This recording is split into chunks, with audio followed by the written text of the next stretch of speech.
The land office door was already swinging shut when Julia Prescott heard the first set of boots hit the boardwalk outside, and she knew from the weight of the stride, from the way spurs dragged rather than clicked, that trouble had come to Larkspur Crossing before the noon stage. "Lock it, Mr. Hollies," she said quietly, before the clerk had even reached for the bolt himself. "4 men, maybe 5. One of them is Silas Rourke." Elias Hollies froze with his hand on the iron bar, staring at her the way people always stared when she said something like that, as though her blindness ought to have taken her ears along with her eyes. "How in blazes do you know that, Miss Prescott?" "Because I have heard Silas Rourke try to talk my father out of his own home twice this year, and a man's voice does not change just because he has decided to shout it through a door instead of across a supper table." She turned her face toward the window, toward the shapes of sound gathering beyond the glass. "Lock it, please." Hollies threw the bolt. Outside, fists began to hammer the wood. "Open up, Elias, county business." Rourke's voice, oiled and reasonable even at that volume, carried through the plank door as though it had been built for him to shout through. "We've got a writ to inspect the claim record for the Prescott parcel, and you know I don't care to stand out here in this heat." Ben Alcorn, the Prescott ranch foreman, had gone still beside Julia with his hand halfway to the revolver he rarely wore into town and never wore without cause. "Miss Julia, maybe we ought to step into the back room." "No." Julia set both hands flat on the counter, feeling the worn grain of the wood, the small dent where some other rancher's ledger had been slammed down 100 times before hers. "If they mean to take that book, I want to hear every word of how they justify it." The hammering stopped. A key rattled uselessly in the lock from the outside, and then a boot heel struck the door hard enough to rattle the glass in its frame. Julia counted the footsteps that followed, 4 distinct men shifting their weight on the boardwalk, and beneath that, fainter, the creak of a 5th man standing back near the hitching rail, patient in the way that only a hired gun could afford to be patient. Then a new sound rose over all of it, one that made half the men outside go quiet before Julia herself placed it. A horse walking, unhurried, its rider clearly in no rush at all, though something in the deliberate slowness of the gait told her the rider had understood exactly what was happening the moment he came around the corner. "That's Dr. Crawford," Hollies breathed, and there was relief in his voice, though Julia noted with some interest that there was also a thread of the same wariness she had heard in half the town whenever that name came up. She had never once heard fear in Marshall Crawford's own voice. She had heard him steady, low, patient with a screaming child's broken arm, gentle with an old woman coughing blood into a rag. She had heard him tired past reason after 2 days without sleep riding between camps. She had never heard him raise his voice at anyone who had not first raised a weapon at someone weaker than himself. And so when the men on the boardwalk outside went hushed at the sound of his horse, Julia found herself smiling despite the danger, because she understood something the whole frightened town did not. They were afraid of a story. She had only ever judged the man. "Afternoon, Silas." Marshall's voice came from just outside now, close enough that Julia could hear the leather of his saddle creak as he swung down. "Didn't expect to find you making so much noise over a piece of paper." "This isn't your business, Crawford." Rourke's tone had shifted, gone careful the way men's voices did around something they respected and resented in equal measure. "Bear Ridge Land Company has legal cause to inspect the county record on the Prescott claim, and Hollies in there is obstructing lawful county business." "Funny thing about lawful business," Marshall said. "It generally comes with a judge's signature, not just a company letterhead, and 4 men who look like they'd rather be doing something else with their afternoon." A pause, and Julia pictured him tipping his hat back, the way she'd heard him do once while examining her father's swollen knee, an unhurried gesture that always seemed to buy him a moment to think. "You got a writ, Silas, or have you got a letter from your own office that you're hoping Elias won't know the difference?" There was a silence that told Julia everything she needed to know. "I have friends at the county seat who'll have a real writ inside the week," Rourke said, and now the reasonableness had curdled into something thinner. You tell Thomas Prescott his little arrangement with this county isn't as settled as he thinks. Records go missing, Crawford. Fires happen. Bridges wash out. A man ought to make sure his business is in order before the world decides it for him. Is that a threat, Silas, or just poor manners? It's a fact of the country we live in. Boots scraped, moving away. Good day, Doctor, Miss Prescott. A tip of a hat she couldn't see but could hear in the small pause before he said her name, as though he'd only just noticed her voice through the window and wanted her to know he had. My condolences on your eyes. Must make it awfully hard to see trouble coming. Julia did not answer him. She had learned long ago that silence unsettled men like Rourke far more than any retort could, because they could not read it, could not be sure whether it meant fear or contempt. And she let him wonder all the way down the boardwalk until his horse carried him off toward the river road. When the door finally opened again, it was Marshall's hand that lifted the bolt from the outside, and Holly's let out a breath like a man who had been holding it since the first fist struck the wood. Dr. Crawford, Holly said, I have never in my life been so glad to hear a man's horse. You and half of Larkspur Crossing, Marshall said, and Julia heard the dry amusement in it, heard too the way he stepped carefully around the doorframe as though he had already noticed, the way careful men always eventually noticed, that she did not turn her face toward things the way sighted people did. Miss Prescott. Ben, I didn't expect to find you both in the middle of a standoff on a Tuesday. We came to collect the receipt for this year's claim fee, Julia said. It seems Mr. Rourke had other plans for the afternoon. He generally does. Marshall's boots crossed the plank floor, unhurried, and stopped a respectful distance from her, close enough to speak easily, far enough that she never had cause to feel crowded, which she had noticed about him from the very first week she'd known him. Back when the fever had taken her sight and half the town had suddenly begun speaking to her as though she were a child or a ghost. You are not hurt. It was not quite a question. She smiled at the certainty in it. No, only annoyed. A man does not need to see to know when he is being made a fool of, Doctor, and Silas Rourke has been trying to make a fool of my father for the better part of a year. He tried to buy your father out again, twice more since summer.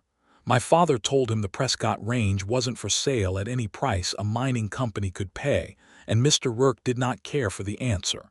She tilted her head toward Holly's. Mr. Holly's, is the record safe? Holly's went to the shelf behind the counter, and Julia heard the particular creak of the ledger's spine as he lifted it down, the whisper of dry paper as he turned pages with the careful reverence of a man who had spent 20 years believing paper was the only thing standing between order and chaos in a country still deciding what its laws even were. Safe, he said, though something in his voice had gone tight. For now. Marshall Crawford had been in the territory since the spring of 1849. Though by his own reckoning, he had come west for entirely the wrong reasons and stayed for entirely different ones. His brother Daniel had written home from the diggings along the American River with promises of gold enough to buy back their father's farm in Missouri twice over. And Marshall, half a physician already from 2 years' apprenticeship under a St. Louis surgeon, had followed him west with a medical bag and no plan beyond finding his brother and dragging him home before the fever camps or the whiskey did what fevers and whiskey generally did to young men, a long way from anyone who loved them. He had found Daniel's grave instead, a shallow scrape above a camp called Rich Bar, cholera having taken him 3 weeks before Marshall arrived. There had been no gold to speak of by then, either, not for a man arriving that late to a claim already worked twice over. And so Marshall had done the only thing that made any sense to a man with a medical bag and nowhere left to go. He had ridden from camp to camp treating whatever ailed the men who remained, because there was hardly a doctor for 50 miles in any direction, and the need had simply swallowed him whole before he'd had time to decide against it. 4 years later, he covered a circuit that ran from Larkspur crossing up through Copper Gulch and Widow's Bar and 6 Mile Camp, and back down along the river to the Prescott Range. Nearly 60 miles of foothill country that most men would not have ridden alone even in daylight. Not since the placer gold had thinned out and left half those camps full of men with nothing to lose and a fair number of grudges to settle. He had, in the course of that work, once shot a man who tried to rob his medicine bag at gunpoint outside Copper Gulch, wounding him in the shoulder rather than killing him, though the story that traveled afterward through a dozen retellings had somehow transformed a frightened doctor defending laudanum and surgical thread into a gunfighter who had put 3 men in the ground before breakfast. He had never bothered to correct it. A reputation, even an unearned one, kept a lonely rider safer on a dark road than any pistol did. Julia Prescott was the only person in 4 counties who had never once flinched at his name before she had reason to. He had first treated her during the fever that swept the foothill camps in the summer of 1851, the same fever that had taken her mother inside of a week and left Thomas Prescott's lungs permanently weakened and Julia herself blind within 3 days of the sickness breaking. He remembered still, with a clarity that had never quite faded, sitting beside her bed through the worst of the second night, certain she would not see morning, and the way she had gripped his wrist when the fever broke and said, in a voice scraped down to almost nothing, "Everything has gone dark, Dr. Crawford. Tell me it is only the room." It had not been only the room.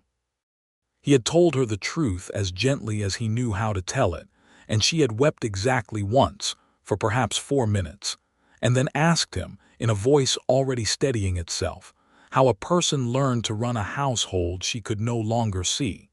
He had been half in love with her before she'd finished asking the question. Now, walking beside her out of the land office into the hot September glare of Larkspur Crossing's Main Street, he found himself, as he often did, arranging his stride to match hers rather than offering his arm, because he had learned in 3 years of knowing her that Julia Prescott accepted help freely when help was needed, and resented it fiercely when it was offered instead of asked for. "You are thinking too loudly, Doctor," she said, as they crossed toward the hitching rail where Ben was already untying the wagon team. "I can hear it." "I doubt that. You go quiet in a particular way when you are worrying over something. It is different from the quiet you use when you are only tired." She smiled, and the smile transformed her whole face in a way that still, after 3 years, made something in his chest go tight and unreasonable. "You have been doing it since Rourke rode off. What is it?" He considered lying, decided against it, because lying to Julia Prescott had never once worked and he suspected it never would. "Rourke doesn't make idle threats, Julia. Fires happen, bridges wash out. That wasn't him thinking aloud. That was him telling you what's coming." "I know it." Her hand found the wagon's side board without hesitation, fingers reading the familiar grain of wood before she climbed up beside Ben, with the same economical grace she brought to every physical task Marshall had ever watched her perform. "My father has been putting off telling me how much trouble the ranch is truly in. I intend to make him stop putting it off tonight.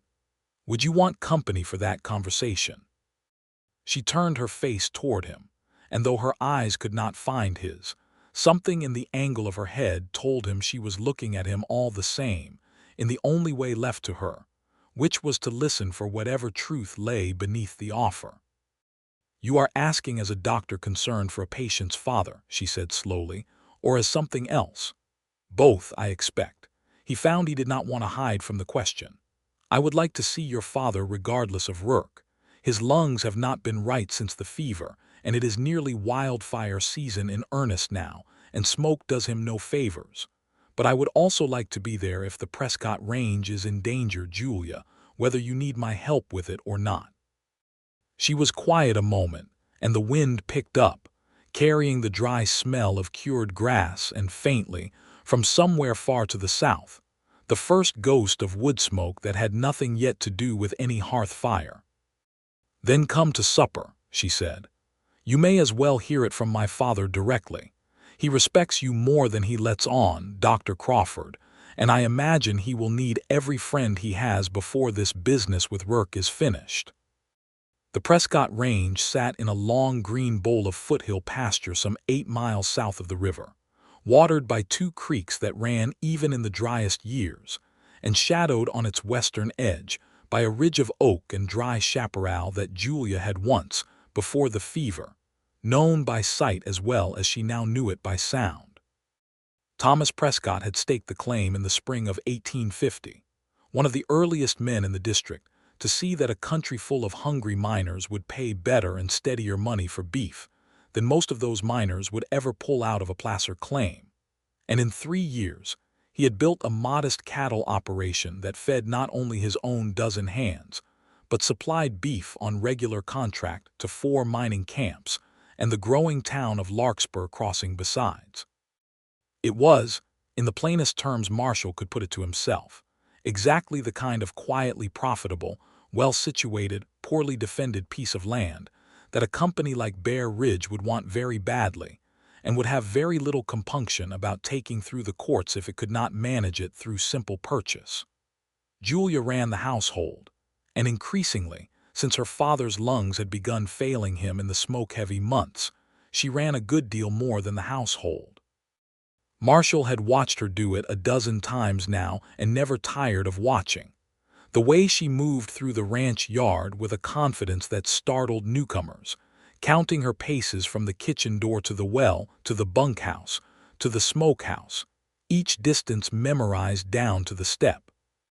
The way she had strung small brass bells along the corral fence and the barn door and the gate to the kitchen garden, not out of whimsy but out of pure practicality, so that a shift in wind or the particular jangle of a specific bell told her instantly which door stood open, which gate had been left unlatched, which direction the evening breeze had turned, the way she called out orders to a dozen ranch hands at supper time with the same unhurried authority a captain might use commanding a ship, keeping the whole exhausted, overworked crew fed and functioning through branding season and roundup, and the endless small crises of a cattle operation, without ever once needing to see a single one of them to know exactly what they needed. She had been doing this, Marshall knew, since roughly 6 months after the fever took her sight, when she had simply decided, in the way he suspected she decided most things, that grief and helplessness were luxuries the Prescott Range could not afford to let her keep. That evening she stood at the head of the long plank table in the ranch house kitchen, a wooden spoon in one hand, directing the placement of a stew pot with a small tilt of her chin, while her father sat at the table's far end working a slow, wet cough out of his chest, and Ben Alcorn came through the door reporting on the day's branding tally. 12 calves marked today, Miss Julia, and old Duke's mare threw a shoe but nothing worse. Have Sam see to the shoe before dark, Ben, and tell him to mind the far pasture gate. The latch bell rang loose twice this afternoon, and I don't trust it to hold in a wind. She turned unerringly toward the doorway where Marshall stood with his hat in his hands, having arrived perhaps 20 minutes earlier and spent most of that time simply watching her work rather than announce himself.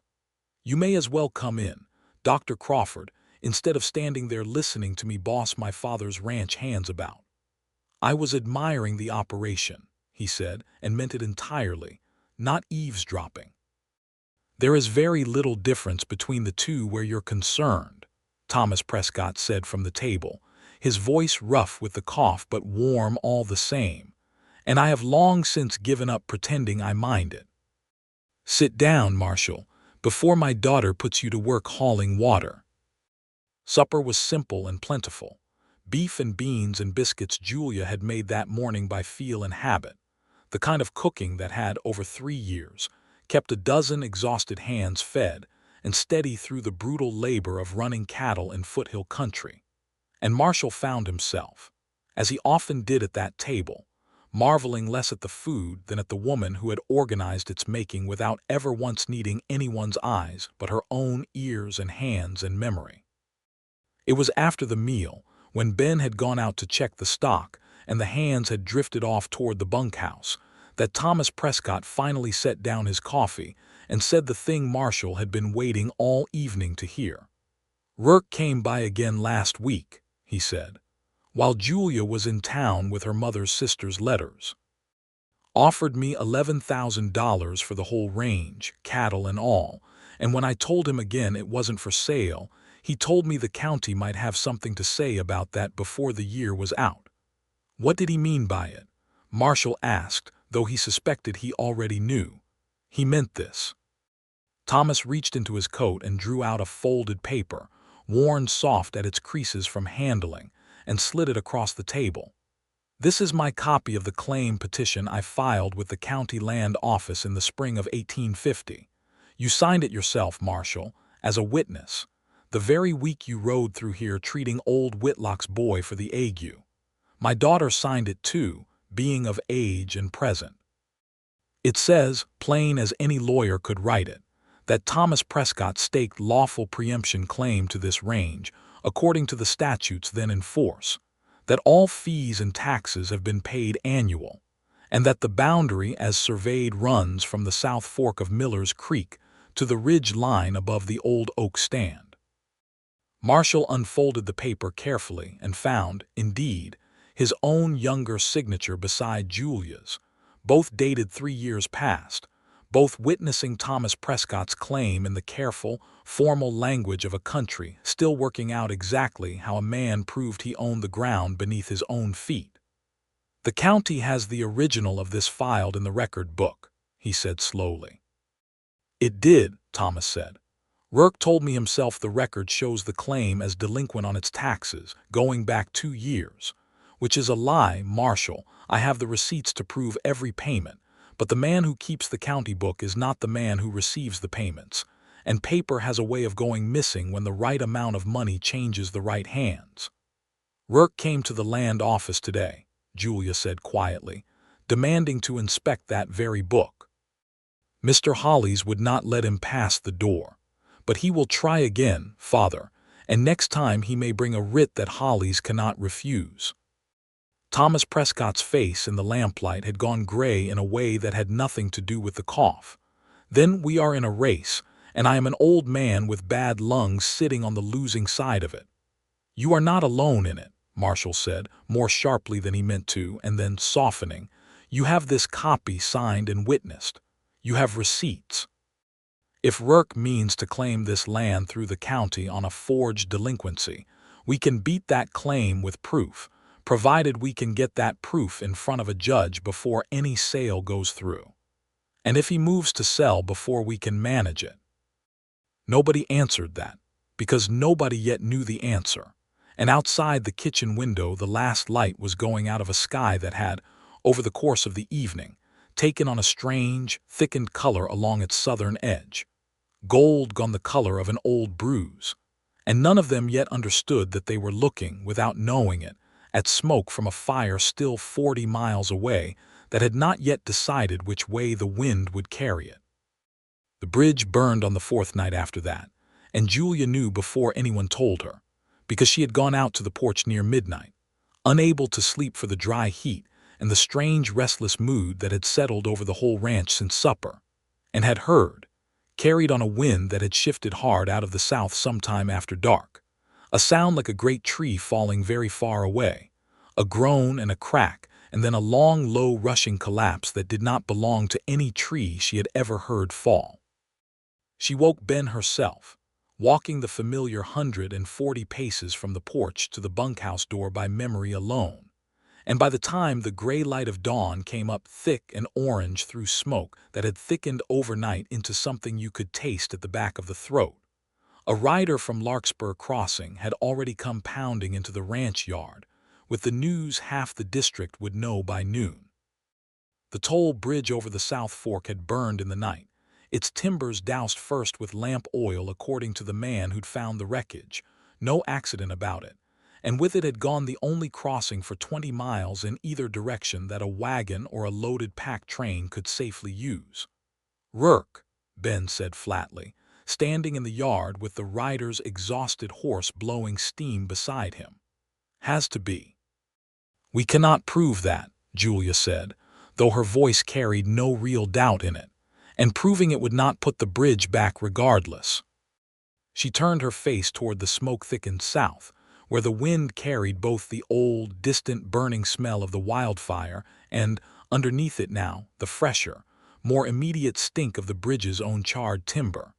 How long until the auction, if the county truly means to hold one? Notice was posted at the courthouse 2 days back, the writer said. Man from the land office rode out special to tell folks along the river. Says the Prescott parcel's going up for tax sale in 6 days' time, on account of delinquency going back 2 seasons. Whole county's talking about it. 6 days, Julia repeated, and felt the number settle into her chest like a stone dropped into still water. And the bridge is gone. Marshall arrived at the ranch within the hour, having heard the news from a Copper Gulch teamster on the road, and found Julia already at the kitchen table with her father's strongbox open before her, running her fingers over the receipts and the folded claim petition as though touch alone might reveal some new avenue of escape hidden in the paper's grain. 6 days to reach the county seat with proof, she said, before he'd even crossed the threshold, and no bridge to reach it by. There's still the ferry crossing at Miller's Bend, Marshall said, though it's a longer ride and a rough one. And there's an old drover's trail my brother used to talk about, one that runs up along the ridge behind your range and comes down on the far side of the river above the ferry crossing, cutting nearly a full day off the ride to Larkspur Crossing if a rider knows the way through. My father knew that trail, Julia said slowly. He drove cattle over it twice before the fever she stopped, and Marshall watched something settle over her face, not quite fear, something closer to calculation. I rode it with him, twice when I was younger before I lost my sight. I remember pieces of it. The creek crossing near the halfway point, the way the wind funnels through a narrow cut in the rock they used to call the Whistle, because of the sound it makes when the afternoon wind comes up through it. Julia, Marshall said carefully, that trail runs directly through the country the wildfire has been burning toward for the better part of a week. If the wind shifts wrong, if the smoke settles in thick along that ridge, a rider with perfect eyesight could get lost or worse up there. Then it is fortunate, she said, and there was something steady and almost amused beneath the tension in her voice, that I have spent 3 years learning to travel without eyesight at all. He wanted in that moment to argue with her, to tell her the risk was too great, that smoke could disorient even the sharpest ears, that fire moved faster than any horse when the wind turned against you. He did not say any of it, because he had learned, in 3 years of knowing Julia Prescott, that she did not want to be protected from danger so much as she wanted to be trusted to meet it, and because some part of him, watching her sit there with her father's papers spread before her and her chin set in that particular way that meant her mind was already made up, understood that he would rather ride beside her into smoke and fire than sit safely behind while she went alone. Then we had better spend what daylight we have left preparing, he said, because I mean to ride that trail with you, Julia, and I would like both of us to reach the other side of it alive. They spent the following 2 days in a strange, urgent partnership that Marshall would remember afterward as some of the finest hours of his life, though at the time they felt only like a race against a clock that would not slow for either of them. He taught her what he knew of moving through poor visibility, lessons hard won from 4 years of riding lonely mountain roads at night and in fog to reach patients who could not wait for daylight. He showed her, out in the yard where the smoke had not yet grown too thick to practice safely, how sound behaved differently against rock than against open pasture, how a canyon wall would throw an echo back sharp and close, while open ground swallowed the same sound whole, how she might judge her distance from a rock face by counting the delay between a called-out word and its returning echo, the way a man might judge a lightning strike's distance by counting seconds until thunder. Say something, he told her, standing her a dozen paces from the barn's stone foundation wall. Anything. Listen for what comes back. She called out her father's name, an experiment more than an intention, and listened to the flat, close slap of the echo returning off the stone. It comes back quickly, closer than open ground. That's your rock wall answer. Remember what that sounds like, because up along that ridge, the canyon walls near the Whistle will throw sound back at you the same way, only farther, and that delay will tell you how close you're riding to the drop on the north side of the trail." She listened and adjusted and asked sharper questions than he had expected, about wind and temperature, and the particular hollow silence that settled over ground where fire had already passed and burned away everything that might otherwise carry sound, versus the still-living hush of unburned chaparral. He found himself, more than once, simply watching her work through a problem with the same fierce, methodical patience she brought to every task she'd mastered since the fever took her sight, and understanding with a kind of quiet wonder that he was not so much teaching her a skill as helping her sharpen tools she had already spent 3 hard years forging for herself. "You are very good at this," he told her on the second evening, as they stood together listening to the wind carry the bells along the corral fence in a pattern she had already in 2 days learned to read as easily as any sighted man read a weather vane. "I have had a great deal of practice being good at things I never asked to need," she said, though there was no bitterness in it, only a kind of hard-earned pride. "You are a patient teacher, Marshall Crawford. I confess I did not expect that of you." "What did you expect? Everyone in 4 counties tells stories about you shooting men outside saloons," she said, and he heard the smile in it even before he saw it. "I expected perhaps less patience and more pistol. The pistol story is mostly exaggeration. I shot a man's shoulder once, defending my medical bag, and half the territory has turned it into 3 dead men and a card game gone wrong ever since." "I know it is exaggeration," she said simply.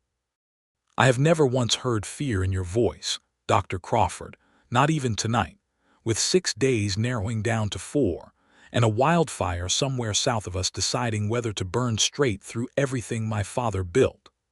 A man who has truly killed 3 others in cold blood does not sound the way you sound when you are teaching a blind woman to read echoes off a canyon wall. I judge you by what I hear you do, not by what frightened men whisper about you in town. And what I hear, every single time, is a man being careful with things weaker than himself." He did not trust himself to answer that immediately, because something in his chest had gone tight and full in a way that had very little to do with wildfires or land companies.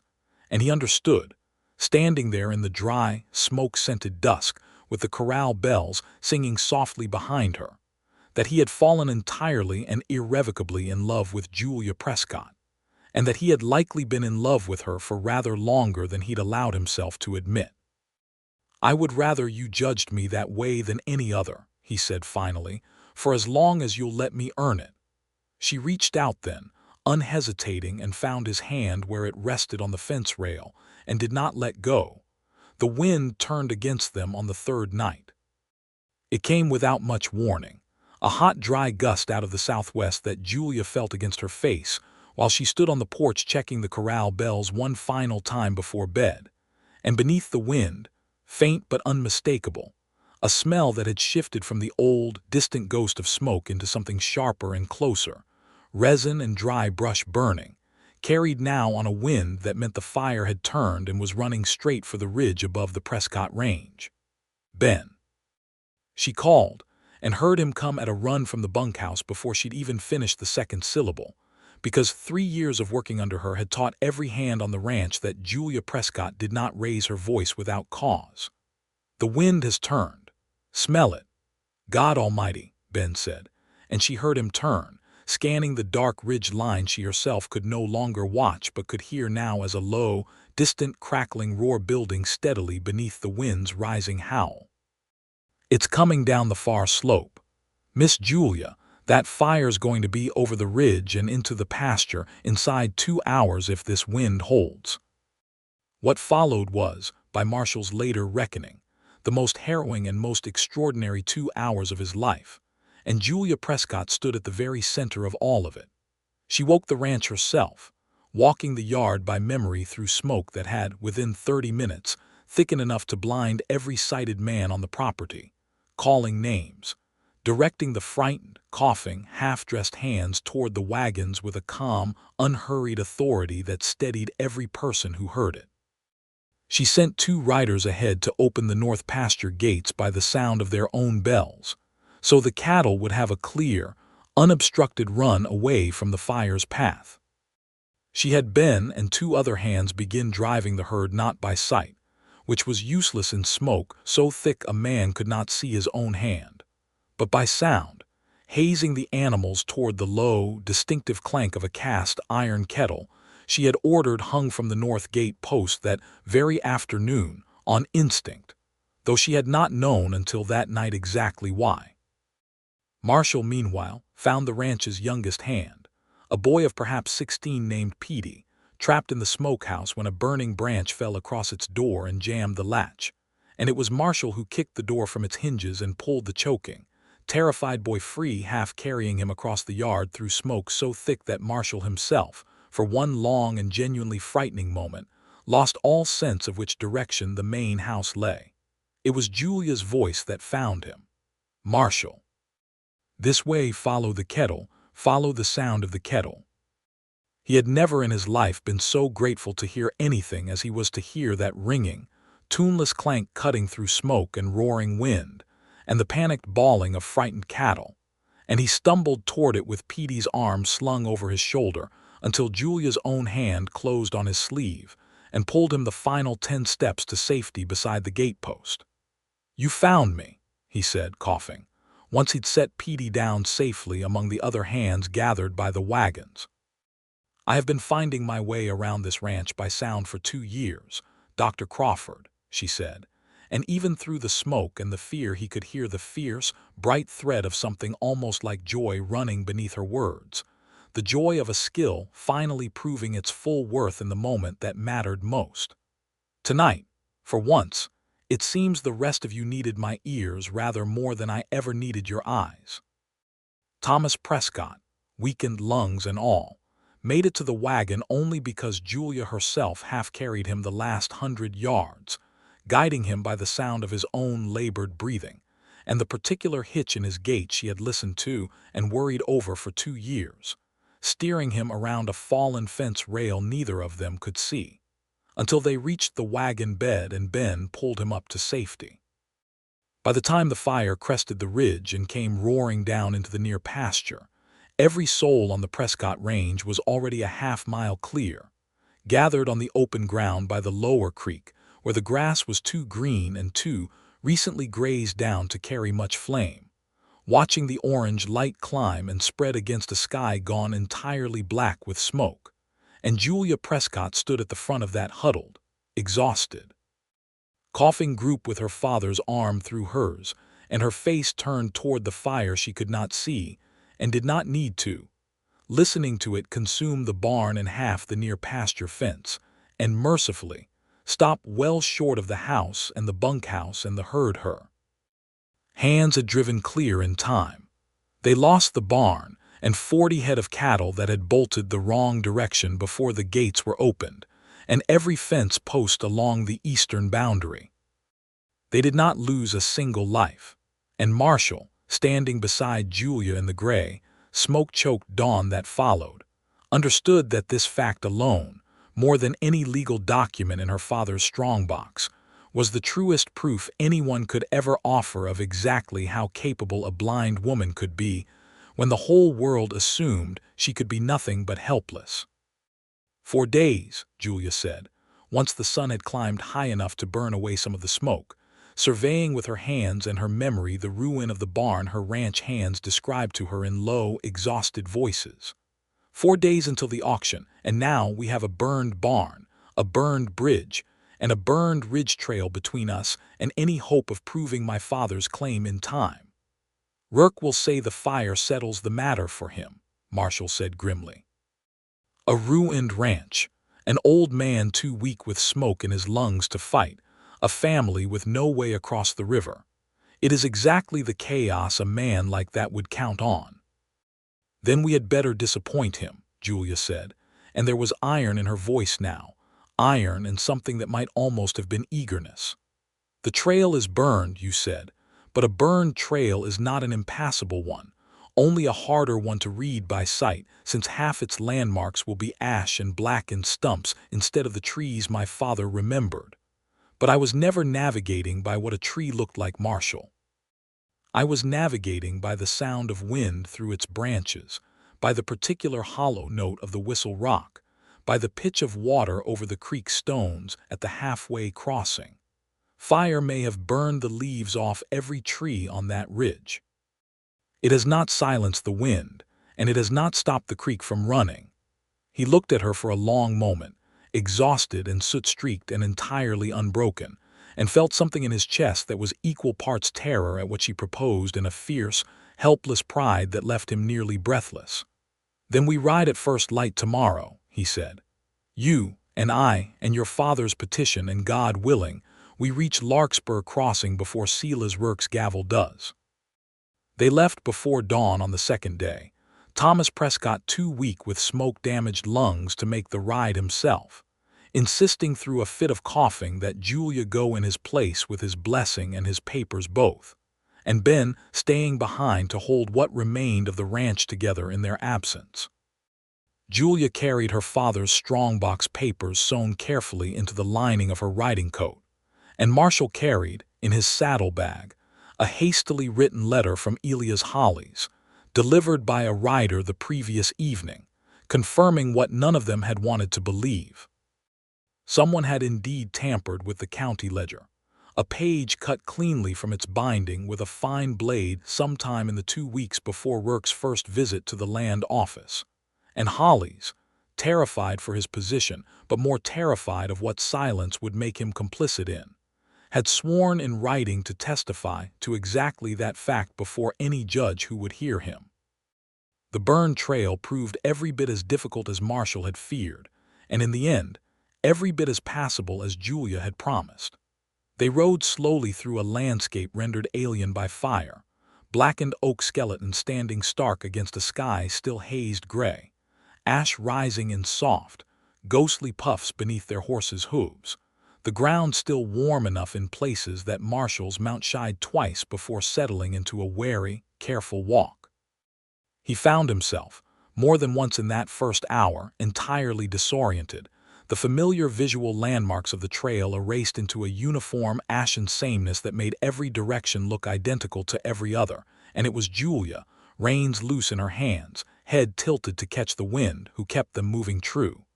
"Bear west here," she said, at a fork Marshall could not even see clearly enough to call a fork. "The wind funnels differently through the 2 draws. Listen. The left one carries a low note, almost a moan. That's the whistle beyond it. The right one is flatter, no echo at all. That's the draw that dead ends against the old rock slide. We want the moan." He listened, straining, and heard, faintly beneath the ordinary rush of wind through burned branches, exactly the low, hollow note she described, and adjusted his own horse's course to follow hers. They reached the halfway creek crossing by mid-morning, the water running low and gray with ash but running true, and Julia guided them across by the pitch of it, a lower, more resonant tone where the water ran deep enough to be dangerous, a higher, chattering note where it ran shallow over stone, until they'd picked their way to the far bank without once stepping into water higher than their horses' knees. It was there, resting the horses for a quarter hour on the far side, that they heard other riders coming up the trail behind them, 3 horses at least, moving with a purposeful haste that had none of the careful, weary pace of ordinary travelers. "Rurk's men," Marshall said quietly, recognizing, even at that distance, the particular careless jangle of tack that Denny Grimes favored, a man he'd once set a broken finger for and disliked thoroughly in the process. "He must have guessed we'd try the old trail once the bridge went, and sent men to watch for us." 3 men coming fast," Julia murmured, head tilted, counting the hoofbeats with the same careful precision she brought to every sound that mattered. "They do not know this trail as well as they think, Marshall. Listen to how their horses hesitate at the pace, uneven footing they're not used to reading. We know this ground better than they do now, even burned." "What do you suggest?" She smiled, and it was not a frightened smile at all. "I suggest we let them think they are chasing 3 riders through open country, when in fact they are about to chase an echo through a canyon." What followed was, In Marshall's later telling of it, the single strangest and most satisfying half-hour of the entire ordeal. Julia led them up along the narrower northern fork of the trail, the one that ran hard against a steep rock face for nearly a quarter-mile before rejoining the main track. And there, at her direction, Marshall called out twice loudly, a false shout toward the open southern draw that the rock face threw back as a booming, multiplied echo, disguising both his location and his direction entirely. By the time Rourke's 3 riders had followed the sound into the wrong draw and lost a precious 20 minutes doubling back through unfamiliar, ash-choked ground, Julia and Marshall had already slipped past them along the true trail and put a mile of hard riding between themselves and their pursuers, never once drawing a weapon, never once risking a confrontation that might have cost either side more than time. "You outfoxed 3 armed men," Marshall said, laughing despite the exhaustion and the smoke still stinging his eyes, using nothing but an echo. "I outfoxed 3 men who assumed a blind woman would need to see them to know exactly where they were," Julia said, and there was fierce, bright triumph in it. "It will not be the last time that assumption serves us well, Marshall Crawford. Men like Silas Rourke have built their entire fortunes on believing certain people cannot fight back. It is, I think, their single greatest weakness." They came down off the ridge in the last hour of daylight, smoke-stained and exhausted, horses lathered and stumbling with fatigue, and found the ferry crossing at Miller's Bend still running, if barely, its old ferryman startled half out of his wits at the sight of 2 riders emerging from a burned trail everyone in the district had assumed impassable. He carried them across the river without argument once Marshall explained the stakes, and by full dark, Julia Prescott and Marshall Crawford rode into Larkspur Crossing with 1 day left before the auction, and every scrap of proof they possessed sewn into the lining of a smoke-stained riding coat. The courthouse steps in Larkspur Crossing had drawn, by the time the auction was called to order the following morning, a larger crowd than Marshall had ever seen gathered in that town, a fact he attributed less to civic curiosity than to the plain truth that half the settlements along that stretch of the South Fork depended, in one way or another, on beef from the Prescott Range. And word of a tax sale that might put the whole operation into the hands of a mining land company had traveled fast and worried a great many people who had never once met Thomas Prescott personally. Judge Absalom Whitfield, a heavy-set man with a reputation for fairness worn thin by 20 years of frontier litigation, called the sale to order from a small raised platform, with Silas Rourke standing near the front of the assembled crowd, calm and well-dressed and entirely confident, flanked by 2 of the same men who had chased Julia and Marshall through the burned canyon the day before.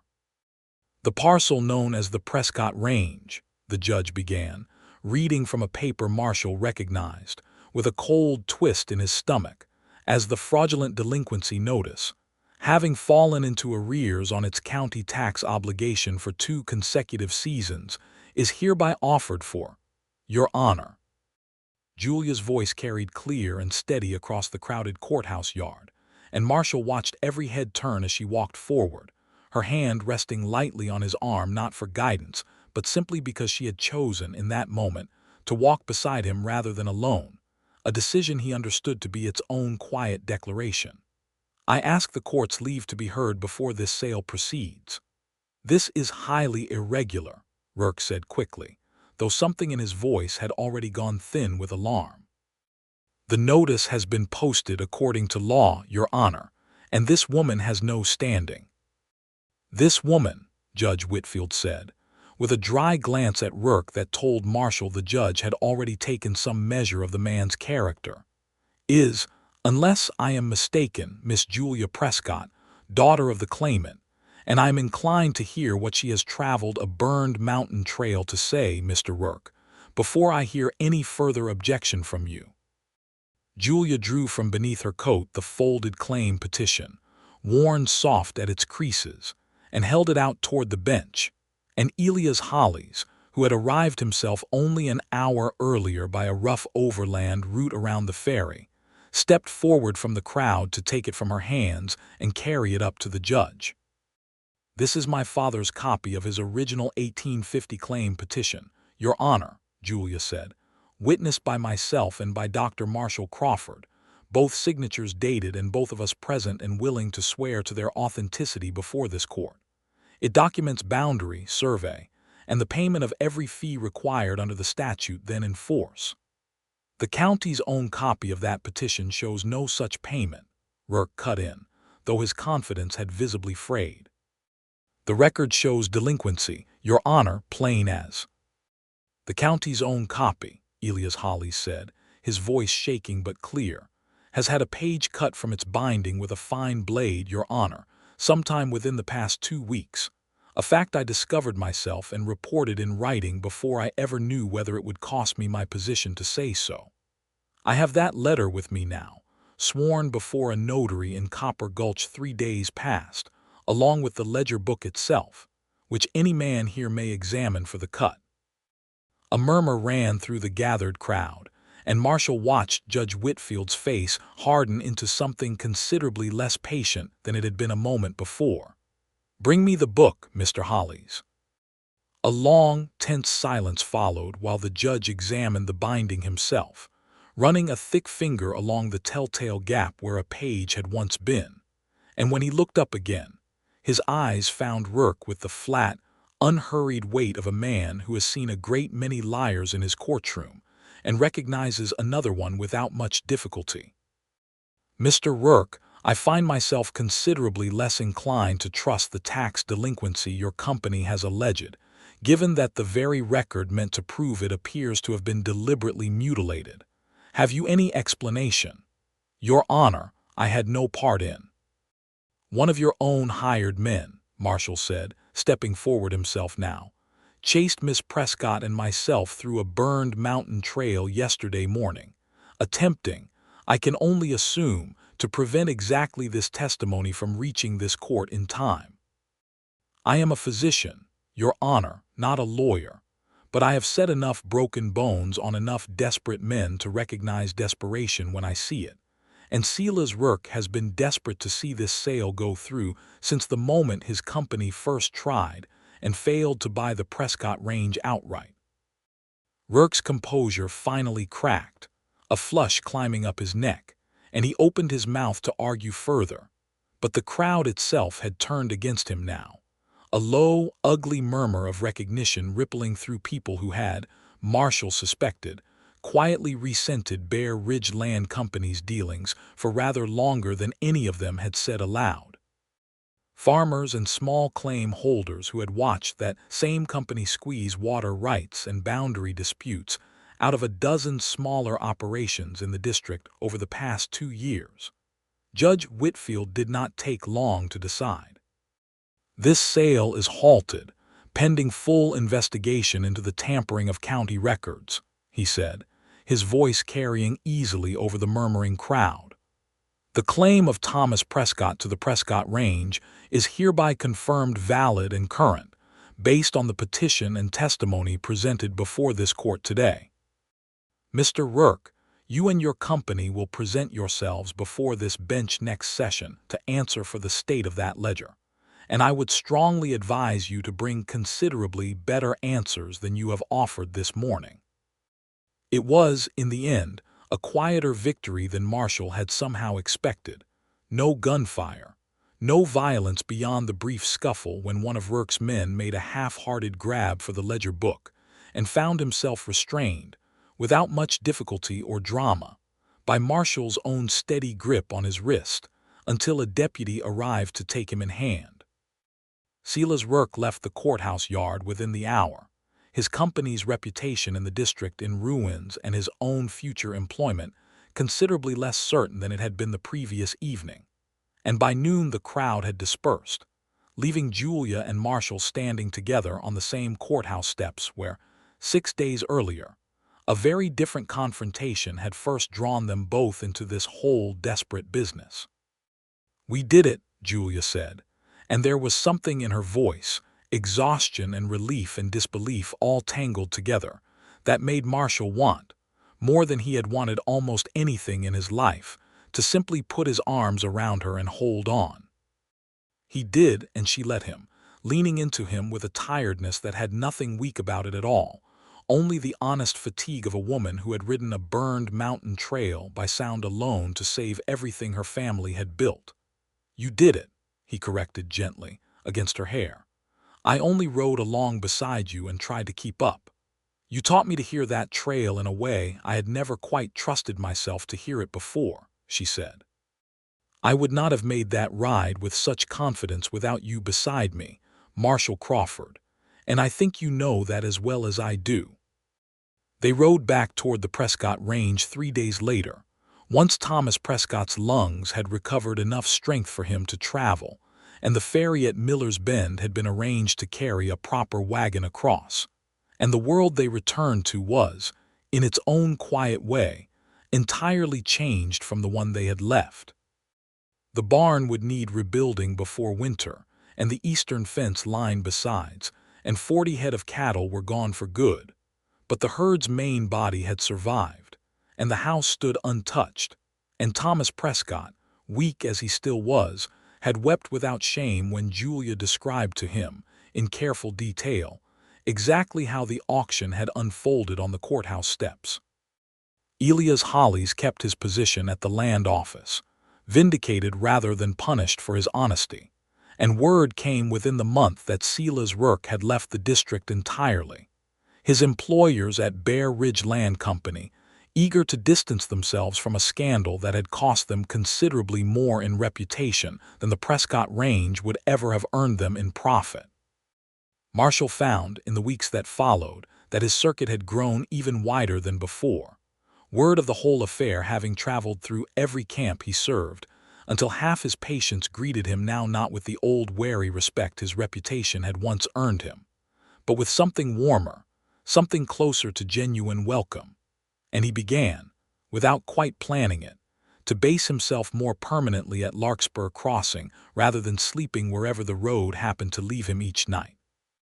Because Larkspur Crossing was 8 miles from the Prescott Range, and 8 miles, he had discovered, was not nearly far enough to keep him from riding out to see Julia 3 and 4 evenings, weak whether her father's lungs required a doctor's visit or not.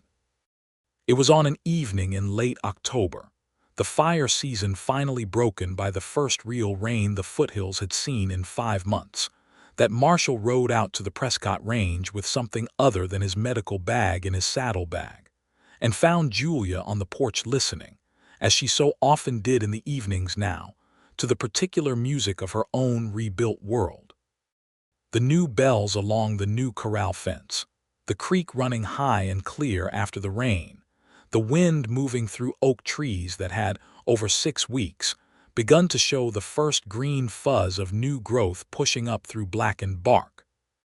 "You are thinking too loudly again," she said, before he'd even dismounted, and he laughed, because he had heard her say exactly that same thing to him on the very first evening he had ever walked beside her, on a street in Larkspur Crossing with danger still hanging thick in the air behind them.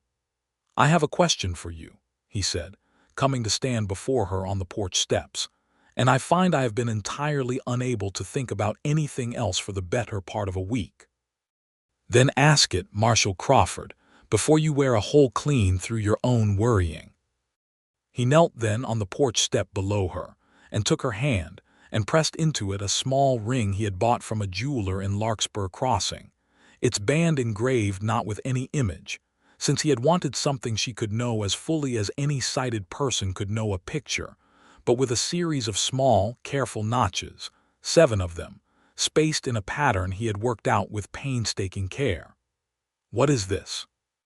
she asked, running her thumb across the notches, and he heard the question beneath the question, the careful curiosity she brought to every new thing she encountered by touch. "7 notches," he said, "for the 7 sounds I have come to love most on this ranch of yours. The corral bells at evening, the creek at the halfway crossing, your father's cough easing, now that the smoke has cleared, Your voice calling names across a smoke-filled yard, keeping a dozen frightened people steady when I could not see 3 feet in front of my own face. The particular quiet you go into when you are working out a hard problem. The sound of your laugh, which I have decided is my favorite sound in this entire territory, and which I intend to spend the rest of my life trying to earn as often as I possibly can. That is only 6, she said, and her voice had gone thick with something that was not quite laughter and not quite tears. The 7th, he said, is the sound of you saying yes, which I have not yet had the pleasure of hearing, and which I would very much like to hear now, Julia Prescott, if you will have me. She was quiet only a moment, her fingers still tracing the 7 small notches, and then she said it, clear and steady and entirely without hesitation, the word he had ridden 8 miles through an autumn evening hoping to hear, and he gathered her into his arms on that porch step with the new corral bells ringing softly behind them and the smell of rain-cleared air replacing, at last, the smoke that had hung over that whole hard summer, and understood that he had found.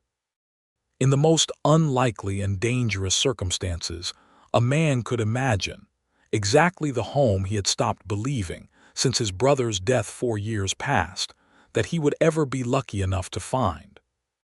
They married the following spring, a small ceremony held in the rebuilt barn with its raw new timber still smelling of sawdust and its rafters strung, at Julia's particular insistence, with the same small brass bells that had guided a dozen frightened people to safety through smoke the previous September, so that every guest who walked beneath them that day walked beneath a soft, singing reminder of exactly what had brought the bride and groom together in the first place.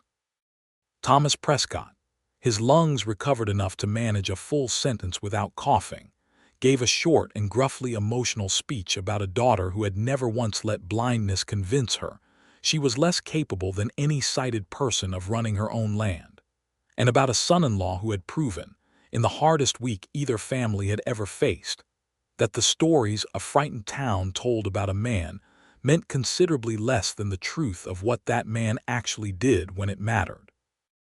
Marshall kept his circuit, though a smaller one now, based permanently at Larkspur Crossing, where Julia and her father had built him a small surgery beside the land office itself, close enough to home that he was rarely gone more than 2 nights running, and Julia kept the Prescott range exactly as she had always kept it, by sound and memory, and a hard-won, unshakable confidence that no fire, no fraud, and no frightened town's misplaced pity would ever again convince her to doubt. And on quiet evenings, when the work was done and the ranch hands had drifted off to the bunkhouse, and the corral bells rang soft and steady in the cooling foothill wind, Marshall Crawford would sit beside his wife on the porch of the house that had so nearly been taken from her, and listen, as she taught him to listen, to the whole rich, singing language of a land she had never once needed her eyes to know by heart.